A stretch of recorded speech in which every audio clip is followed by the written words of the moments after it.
Hey everyone, happy Monday. Before we get into today's podcast, we just want to give a thank you shout out to Jessica B for purchasing our unapologetically outspoken GPT and give us hit us up if you have any questions or if there's anything you need to know about it. Sometimes it is a work in progress with the way we have to talk to it. So if you have any questions, just let us know. But we're truly appreciative of you supporting the podcast and trying out our GPT. And let us know what rabbit holes you go down because, oh my God, I have gone down a lot. I've really had to limit myself. But before we get into any rabbit holes, let's start with some breaking news. This came in yesterday afternoon.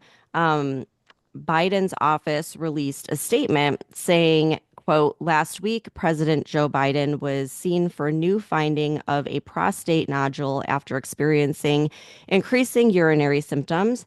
On Friday, he was diagnosed with prostate cancer, characterized by a Gleason score of 9, grade group 5, with metastasis to the bone.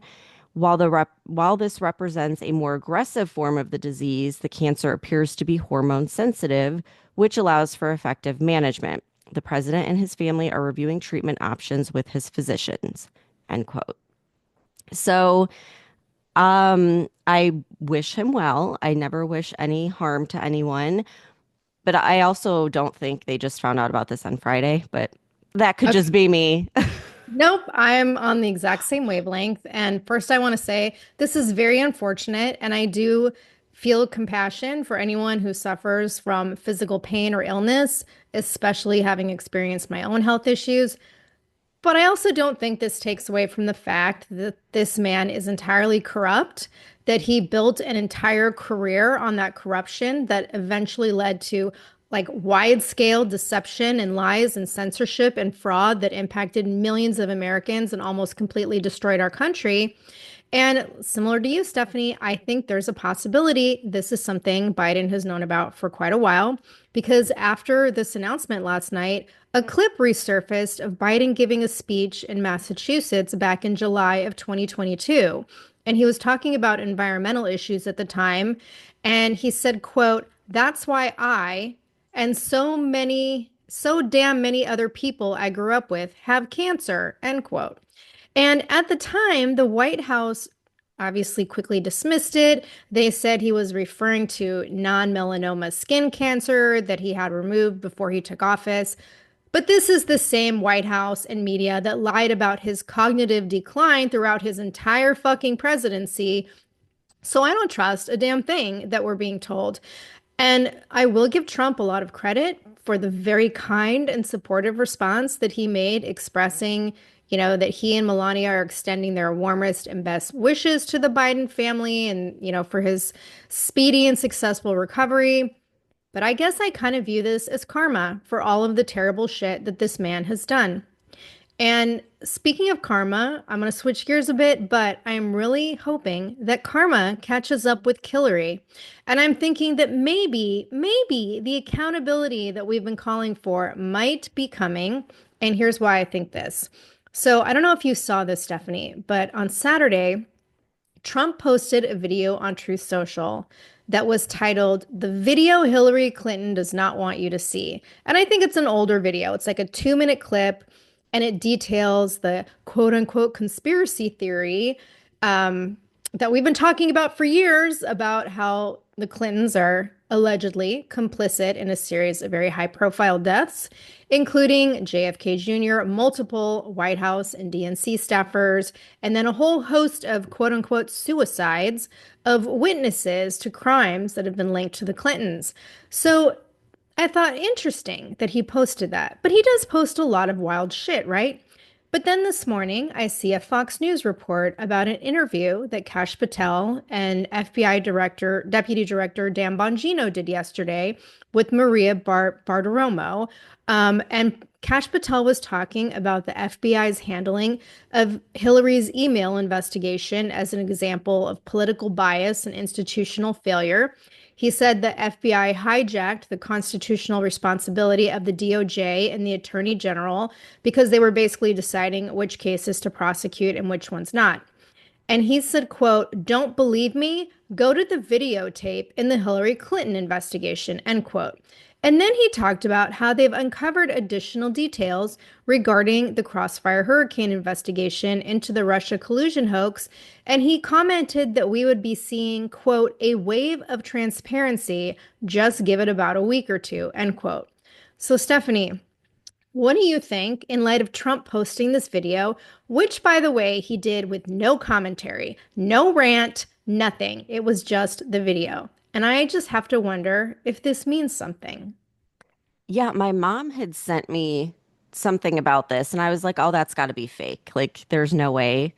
Um, so it's interesting because now I'm thinking like, okay, maybe there is something coming. But what else is interesting with the timing of all of this is the Attorney General's office, like under Pam Bondi, they've proposed where they want to get rid of like all of the red tape in terms of arresting and prosecuting members of Congress. So I guess right Mm. now there's like this whole thing where they have to have this like private investigation unit or whatever of the DOJ, almost like authorize it and give permission to go after members of Congress. And she has proposed to remove that. And so this is what I keep thinking when everyone's like, why haven't there been arrests yet? I think they are like setting the stage for that. I think they're, getting all the information now that they're in the White House, that they haven't been able to get all the evidence, and then working, with the law to make sure that once all the evidence comes out, they can actually do something about it. So I really hope that they're setting all of this up for something. Yeah, me too. So, okay, you know how last week, I think it was yeah, all of last week, the left has just been up in arms about Trump being offered this free plane from Qatar. Qatar, aka Qatar. I've been hearing him say it both ways, and now I cannot get that out of my mind. So get this, Senator Mark Wayne Mullen of Oklahoma went on CNN and he said this same exact 747 plane from Qatar has been in negotiations with the Biden administration for over a year.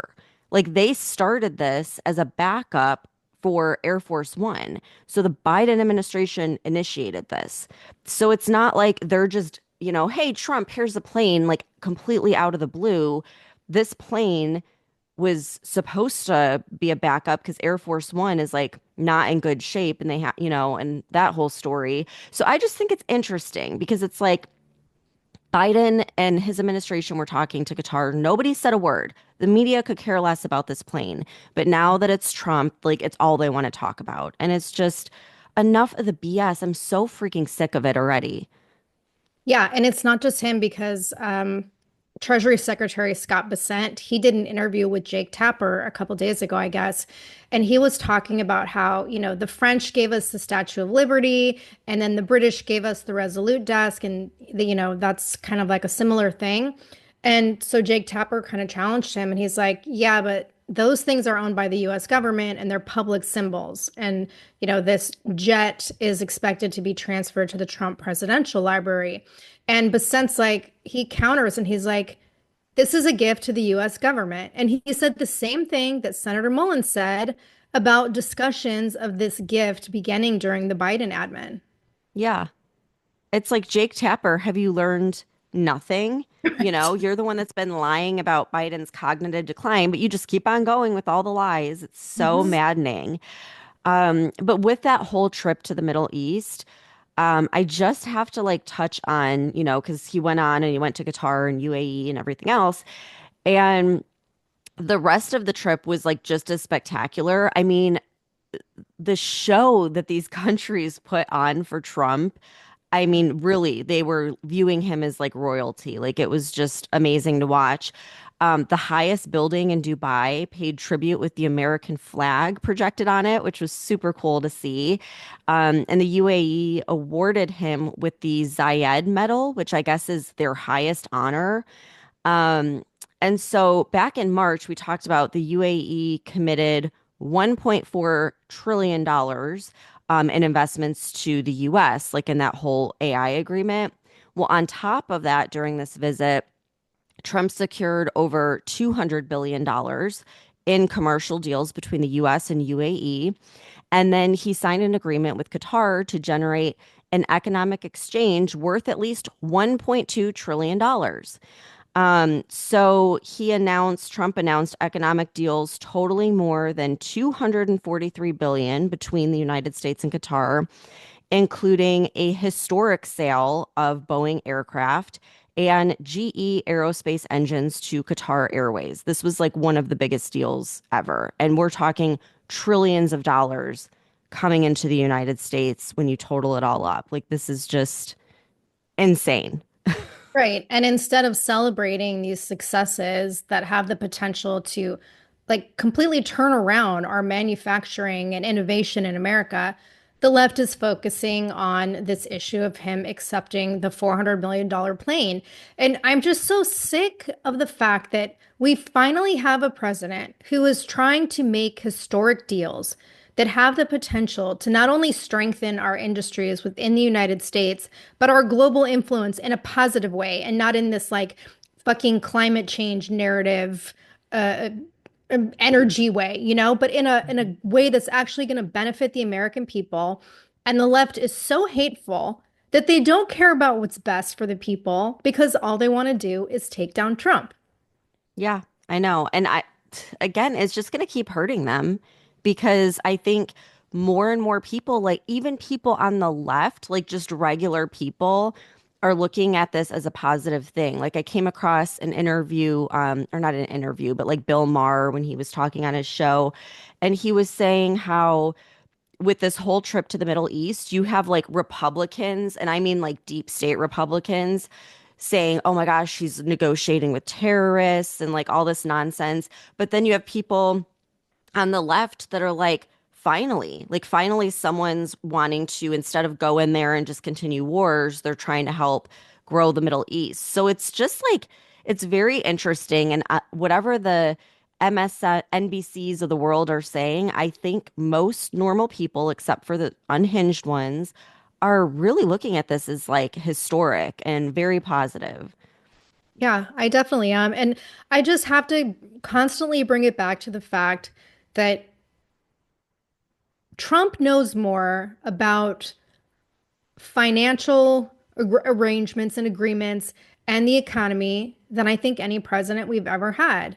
Mhm. And if anyone's going to make the deal, it's going to be him. And I think he's been doing a phenomenal job so far. But I want to talk about someone who's not doing a phenomenal job. And I'm about to go on one of my California rants, Stephanie. So if I Love it. am like out of control and rambling too much, just stop me. But I love to talk about how Gavin Newsom is failing my home state while also trying to make himself look more moderate now because I still think he's feeling out the possibility of a 2028 presidential run. And even the Associated Press just slammed him and called him out for trying to rebrand himself, which a lot of mainstream media is actually doing. But this is all kind of taking place in the middle of this complete 180 that he's making on California's upcoming budget proposal while the state is literally drowning in $12 billion deficit. So there's a lot of controversial issues that are like pissing off the left with this budget proposal. And I will not cover them all because that would be an entire podcast just about California. But I do want to talk about a couple of the biggest issues. And one of them is his plan to try and scale back Medi-Cal. And the way he's going to do that is to stop any new illegal migrants in California from receiving taxpayer-funded health care in the Medi-Cal program. And this will start in 2026. Now, this won't impact the millions of migrants already living there who are currently receiving free Medi-Cal, at least not until 2027, at which point apparently some migrants will have to pay a $100 monthly premium depending on their immigration status.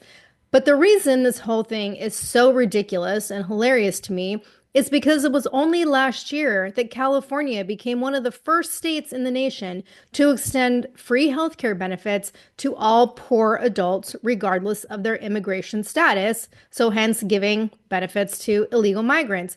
And even just a couple of months ago, in March, like less than 3 months ago, Newsom was still supporting this program. which has been an epic failure and has cost California taxpayers billions of dollars.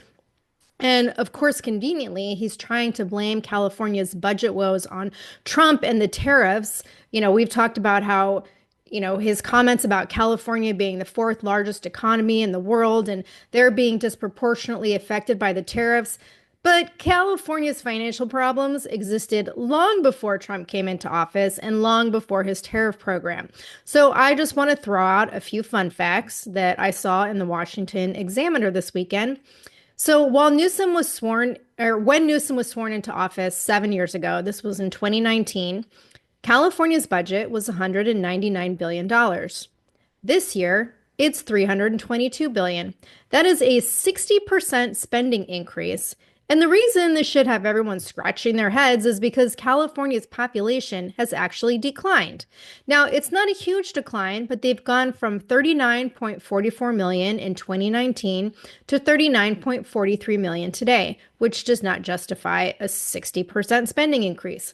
But California's Medi-Cal system covers 15 million people, which includes 1.6 million illegal migrants. And I think we've talked about this before. And Newsom originally estimated the cost of including illegal migrants would be about 6.4 billion a year to California taxpayers, but instead it's been 9.5 billion. California also has the nation's third highest unemployment rate, mostly because all these major corporations in tech and finance and manufacturing, they all fled the state since 2022. California holds the record for the nation's highest poverty rate and the largest homeless population, and it has the highest state income tax at 13.3%, as well as one of the highest sales tax rates in the nation. That should be a case study for everyone on the left. Like, more taxes so we can tax the rich. Well, look at California. They have all of these taxes because they've said, oh, tax the rich, when the reality is it hurts normal people. They have the highest poverty rate. So I think that statistic should be like highlighted and put, all over Congress. It's like they need gold stars next to all of these. Right? These are things you should be proud of, that you have the highest poverty rate and the largest homeless population. Mhm. And they are also the most expensive welfare state in the country. That's not just with illegal migrants, but in general. And why is this? It is primarily due to Newsom's policies. Now, I will say Medi-Cal has been a fucked up system for a long time, but in 2022, Newsom eliminated what's called the assess test for Medi-Cal eligibility. And I'm sorry, the asset, not assess. What that was eligibility for Medi-Cal used to be based on both your assets and your income, but now it's only based on income for seniors and disabled people, which really sounds nice in theory, right?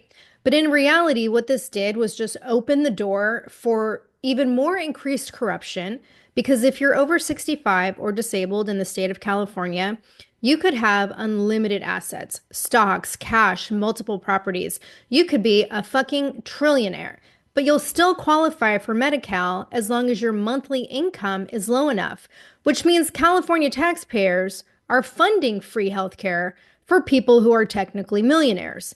And it's not just Medi-Cal. California spends more on welfare in general than any other state in the country by far.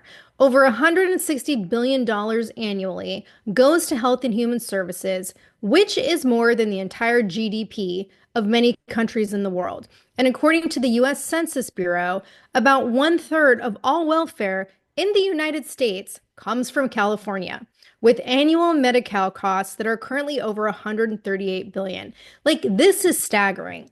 And I need to talk about the homeless, because in the past 5 years, under Newsom's quote unquote leadership, California has dumped more than $24 billion into their ineffective and completely useless homeless programs, which we've also talked about several times. And this includes state-funded housing projects where the average cost of one unit in these buildings is anywhere from $700,000 to over $1 million for a unit in a state-funded residence for the homeless. Most people can't afford to buy a house that's over $300,000, but we're giving Right. free $700,000 apartments to the homeless. And the homeless population just continues to increase despite Newsom's recent calls to clean up the encampments that still continue to line the streets and under the overpasses throughout the state. And so I saw this story on Fox News this morning about an LA business owner who's just like so fed up and at his wits' end because he and like other small businesses, they're losing business. They're struggling to keep their shops open because the homeless campments are in front of their windows and their doors. And he decided to blast the song Baby Shark on loop all night. Stephanie, have you ever heard Oh, this song? oh, yes, I have kids. This is the most annoying song in the world by far. And I watched the video of him blasting this, and I was like, this is so fucking awesome. Like, what a genius idea. Yes, I don't even, I don't have kids, but I had one of my friends had three young toddlers at the same time. And she spent the weekend with me and she just like played the song nonstop. And I wanted to poke my own eyes out with a fork Yeah. because it's such a horrible song. So this guy's been playing it all night long on a loop to try and keep homeless people from setting up their encampments. So in response, the entitled homeless people are claiming they can't get any sleep and that they can't get housing and they can't get food. So who the fuck is living in these $700,000 state-funded apartments for the homeless that Newsom dumped $24 billion dollars into? Well, I asked our chat GPT, and it said that the most current report from the city controller's office, which is literally from 2 months ago, revealed that only 24% of the available housing units for the homeless have been occupied. Like, clearly, and this was in the first 90 days, they fell short of their 90% goal.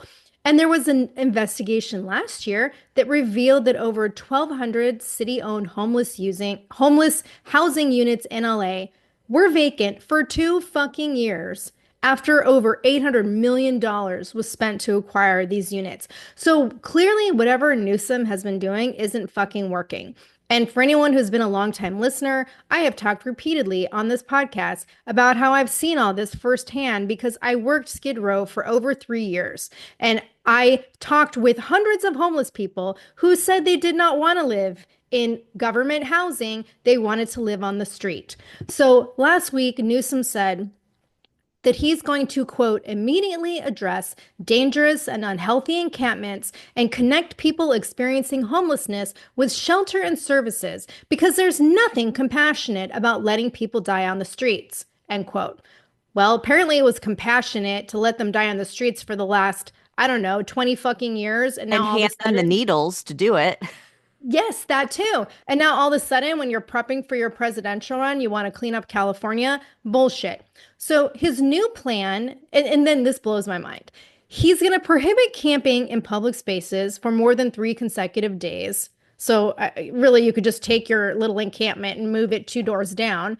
But it also includes a ban on construction of semi-permanent structures on public property, which I'm assuming is referring to like the pallet cities that line the streets, where people are actually building little pallet homes that they have somehow electricity and television inside of, and they're cooking in there, and they have like, it's absolutely insane to me. And then he's also going to restrict blocking sidewalks and streets with encampments. So that kind of covers the first two. And then he said he's going to hold communities accountable who don't follow state law to address homelessness. Okay, so if the homeless people refuse to comply with these rules and they violate local ordinances, which I don't know about other cities, but Los Angeles sure as fuck hadn't been enforcing them for I don't know how many years, because the entire time I was there as a cop, we never once enforced local ordinances. But technically, if you did, they would be subject to arrest. And this is especially if they refuse mandated care.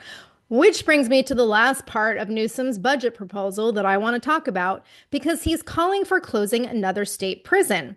And this would be the fifth prison that is closed under Newsom's reign. And they closed them reportedly due to the lack of people being incarcerated. Why is nobody being incarcerated? Because most cities in California don't actually enforce the law. But voters back in November voted on and passed Prop 36. We talked about this too. This will increase penalties for drug and theft related crimes. So, logically speaking, you would expect that as soon as this kicks in, along with Newsom's new sudden no mercy standards on the homeless, you would think the prison population might increase once again. But what was Newsom's response to this question last week? He said, "We just don't know much." That was his answer. And again, this is literally just the tip of the iceberg of California's financial insanity and inane legislation that I could talk about for hours on end. His contradictions are completely head spinning. And honestly, I think he's digging himself into a hole because he's walking this tightrope of still trying to appease the crazy left while also trying to appear more moderate and fiscally responsible. But you can't hide years of completely irresponsible spending and terrible decisions. Well, it sounds like they're really going to need Trump's plan of reopening Alcatraz if he's closed 5 prisons. Like, where are all these prisoners going? They're Like, are just they not just letting them there. go? Like, they're just Yes, like letting them run loose? I they're mean, just not okay. arresting anybody. If Well, you're not arresting anybody, that yeah, explains the crime. Like, what? It's so crazy. We have all this crime. I wonder why. We got rid of all of our laws against criminals and we emptied the prisons. Like, why would there be yeah, crime and homelessness? I don't know. right. This is so crazy. And you know what? I think he's screwed either way because number one, we know this isn't going to work. And by the way, like, they've done studies on this where they have tried providing housing to homeless people. It never works because it is a choice. Like they want to get high and disobey the law all the time. Giving them a house isn't gonna change that. But the other thing is like let's just say by some miracle he did clean it up, just like he cleaned up San Francisco miraculously when Xi Jinping was in town, right? If he does that, he's just as screwed because look at how many people were even more pissed when San Francisco got cleaned up because they were like, so we've been living in this filth for all this time when he could have just had it cleaned up. So Right. either way, he's going to look bad. But I think it's very entertaining for us that he's really trying. So like keep it coming, Newsome. This is giving us some good content. Okay, I have to completely switch gears for a minute. And like this kind of follows Biden's, cancer diagnosis news because there's some breaking news coming out of the science world. And this is from South Korea. So researchers at the Korea Advanced Institute of Science and Technology figured out how to reverse cancer cells back to normal cells.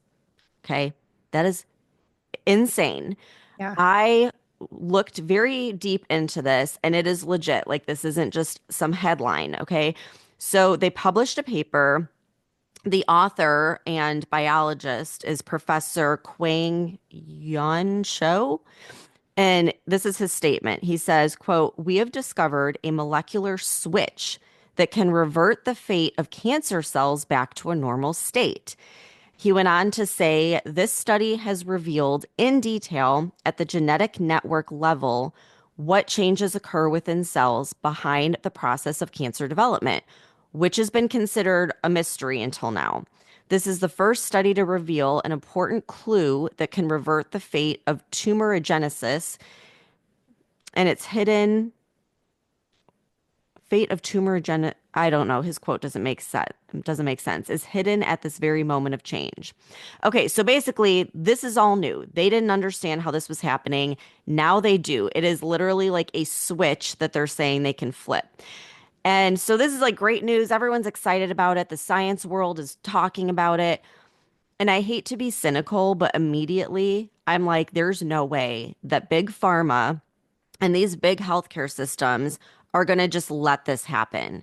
And so I decided to ask our GPT, like, how much money are they making from cancer treatments? Just to kind of like understand it a little bit more. So here's what it said. The global oncology pharmaceuticals market was valued at approximately $196.4 billion in 2023 and is projected to grow at a compound annual growth rate of 12.7%. That is huge. Like, what other Yeah. industry are we seeing that, and it's going to reach, get this, 401 billion by 2029. So it's going to double in just a few years. That's fucking concerning. And that makes me think, wow, they really would have a motive for poisoning the food and the air and the water supply. So then, like, we look at some of the companies, right? So you have Merck.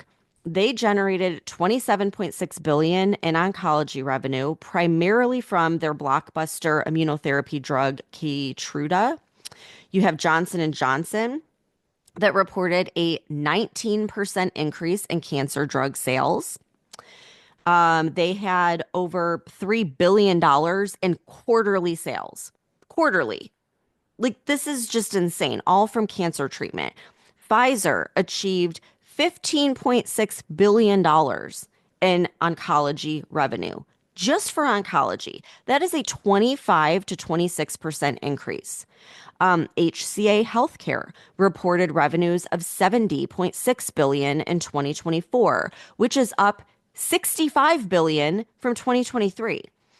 Um, let's see, Mayo Clinic, they recorded revenue of 19.8 billion in 2024, which is up from 17.9 billion the previous year.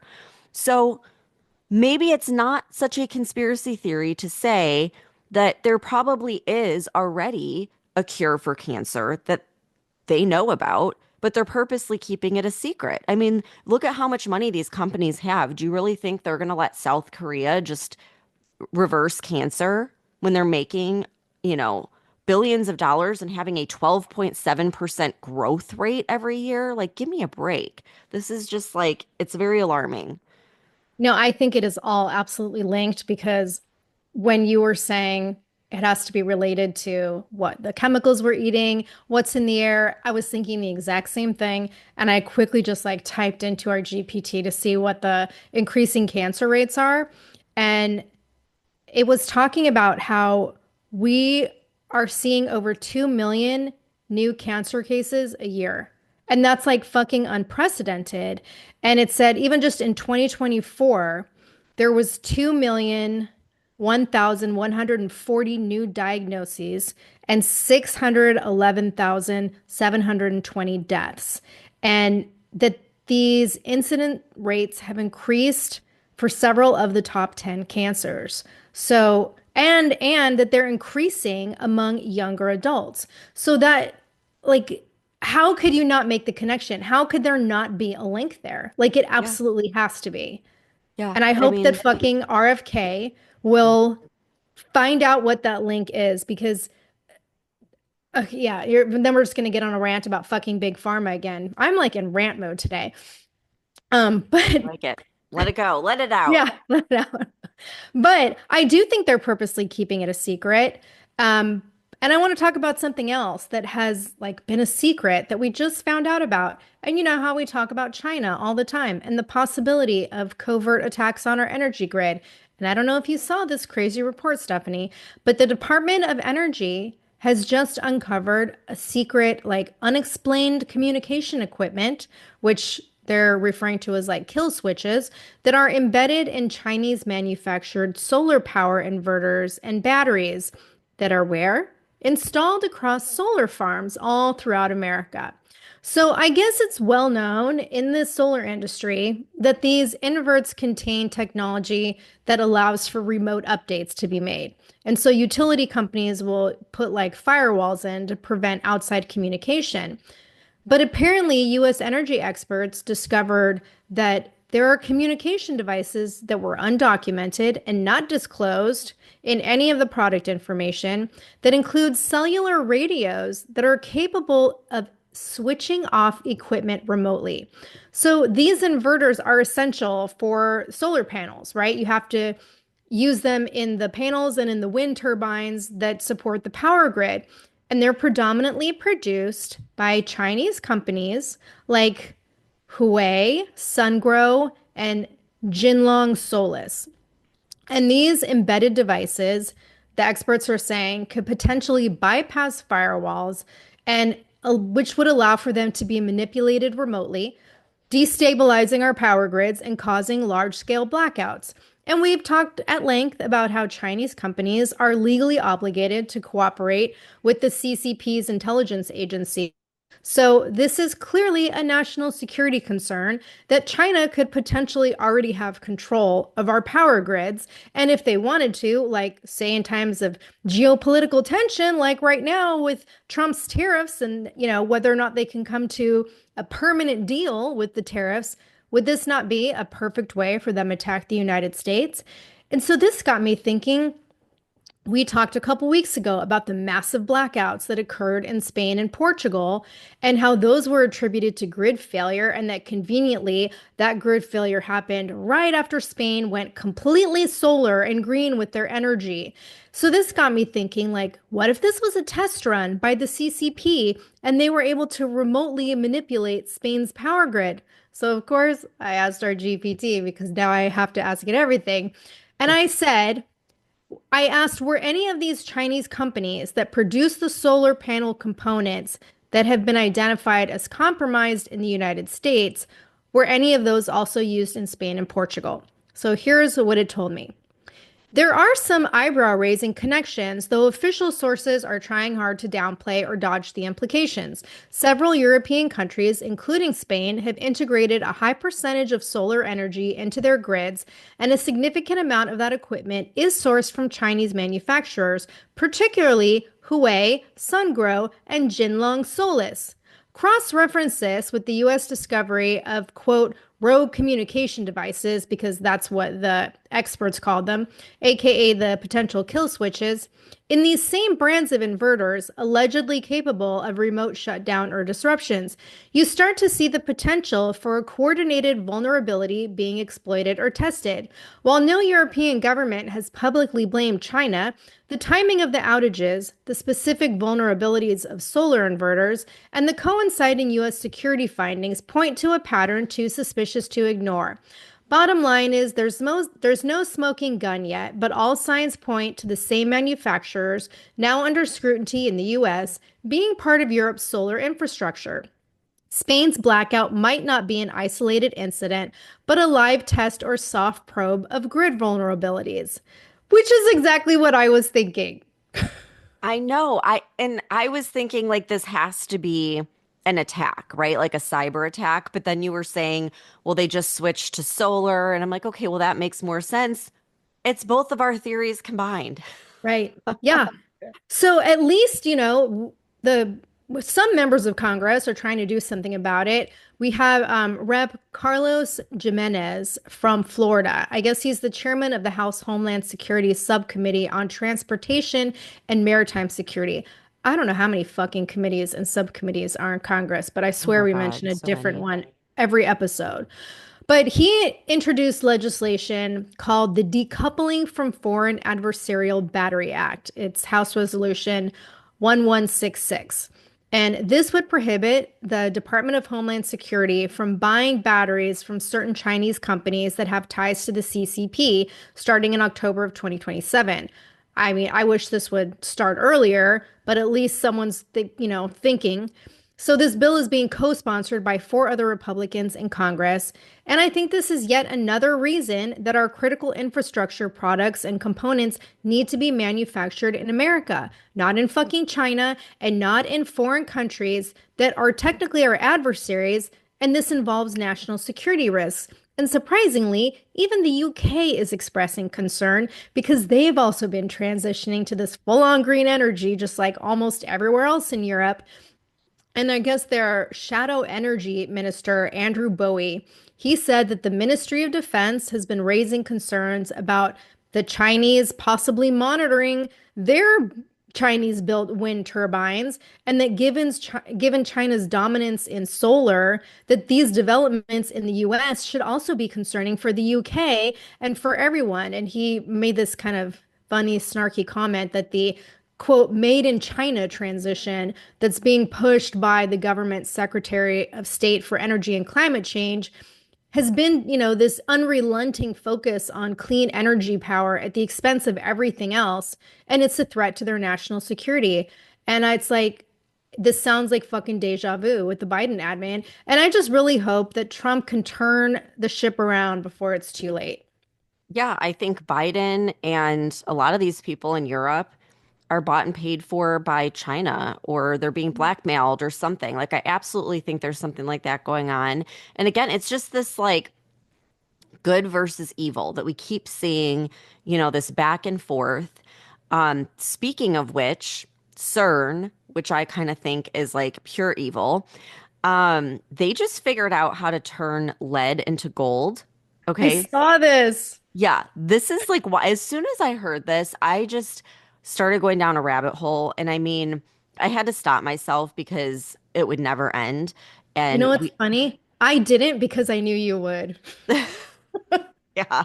Well, as I was doing this, I'm like, we could have like a whole series just on CERN because I didn't even realize just how deep it goes.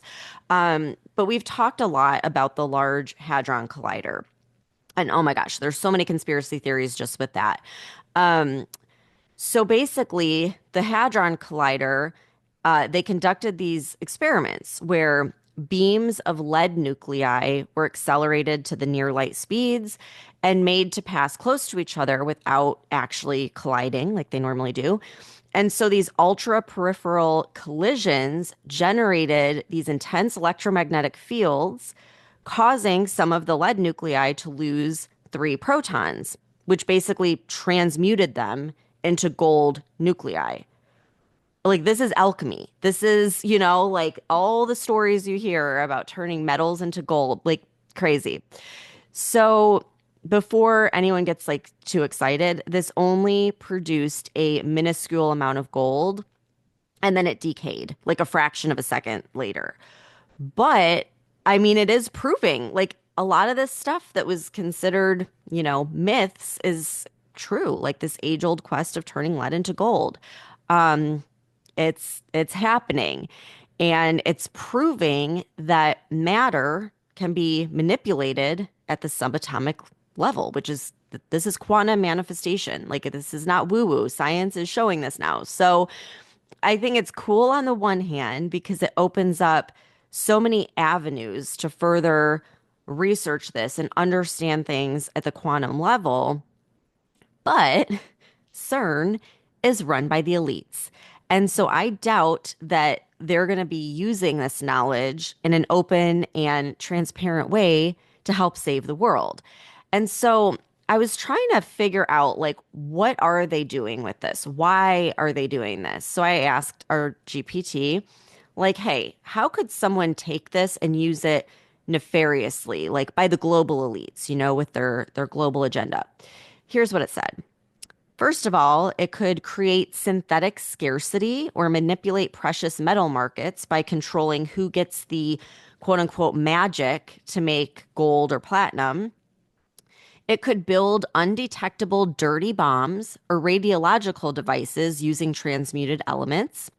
It could collapse fiat currencies by flooding markets with engineered metals, and then they would blame it on their adversary.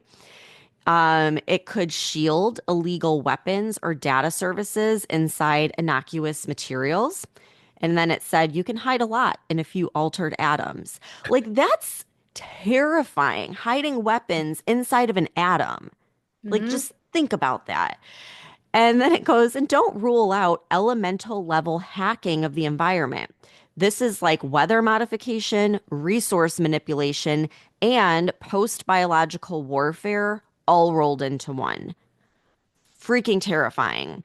Yeah. So then our GPT asks, why does a particle physics lab need to simulate mini black holes? Why are they experimenting with dimensional portals, antimatter, and dark matter containment? Who benefits from controlling the building blocks of all matter? Very terrifying. And you want to know what else I found out? Maybe you knew this. I didn't know this was common knowledge, but CERN is where the internet was discovered.